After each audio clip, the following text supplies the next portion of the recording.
তো সুজয় দেখো আমরা কোথায় যাচ্ছি, এটা তারাপীঠ স্টেশন। আমরা বর্ধমান যাচ্ছি মাকে নিয়ে। ওটা ভাই আর মা বসে আছে। আর দেখো এটা বর্ধমান যাওয়ার জন্য আমরা ট্রেন ধরার জন্য বসে আছি। আমি, ভাই আর মা যাচ্ছি। আমার মায়ের শরীরটা প্রচুর খারাপ, পুরো স্ট্রোক হয়ে যাওয়ার মতনই হয়ে গেছিলো, তো আসতে পারছিল না। স্টেশন অবধি গাড়িতে করে এসেছি। তারপরে তখন এবার ট্রেন ধরবো। দেখো ট্রেন ঢুকে গেল বর্ধমানের লোকাল, সেটা দিয়ে যাব।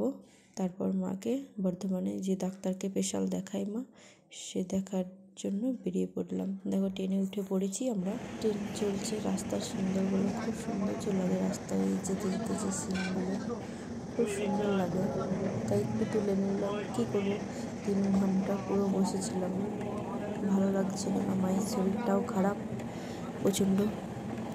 মা পুরো ছোটো বাচ্চাদের মতো দিন রাত কেঁদে যাচ্ছিল, এতটাই শরীর খারাপ। তো বাধ্য হয়ে অসহ্য গায়ে আমাকে বর্ধমান নিয়ে যেতে। আমার বর কাজ করে, কারণ সময় হয় না, মেয়ে আমাকেই দেখতে হয়। নিয়ে যাওয়া আসা এগুলো আমাকেই করতে হয়, কারণ বাড়িতে বাবা চাষবাসের কাজ করে, গরু ছাগল আছে। না দেখো এখানে বর্ধমান চলে এসেছি, যে চেম্বারটায় দেখাই সেখানে বসে আছি ডাক্তারের জন্য, অপেক্ষা করছি। যখন বসে আছি ডাক্তার আসছে কিনা সেটা দেখছিলাম। দেখো মায়ের অবস্থা খুবই খারাপ ছিল, তার জন্য ডাক্তার দেখে সব কিছু ছবি পরীক্ষার যা করতে হয় সেটা দিয়েছে। তো দেখো এখন মায়ের ছবি করার জন্য বুকের নিয়ে চলে এলাম। দেখো ডাক্তারবাবু এখন বুকের ছবি করবে মায়ের, কারণ মার বুকেই রোগ আছে।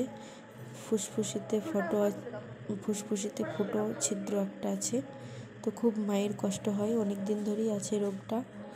তো ভালো করতে গেলে অনেক টাকা লাগবে, কিন্তু অতটা সামর্থ্য আমাদের নেই। অত টাকা লাখ আমাদের জোগাড় করার ক্ষমতা নেই। সাধারণ একটা বাড়িদের অতটা সামর্থ্য নেই। বাবা চাষবাস করে, মা তো এরকমভাবে দেখিয়েই ওষুধ খেয়ে মা বেঁচে আছে। অনেকটা খরচ পারা যাবে না।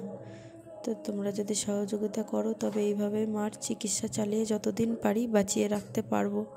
তোমরা একটু সাপোর্ট করো, সাহায্য করো, আমার ভিডিওগুলো দেখো যদি পারি। অন্য কিছু তো করতে পারবো না, আমিও সাধারণ হাউস ওয়াইফ।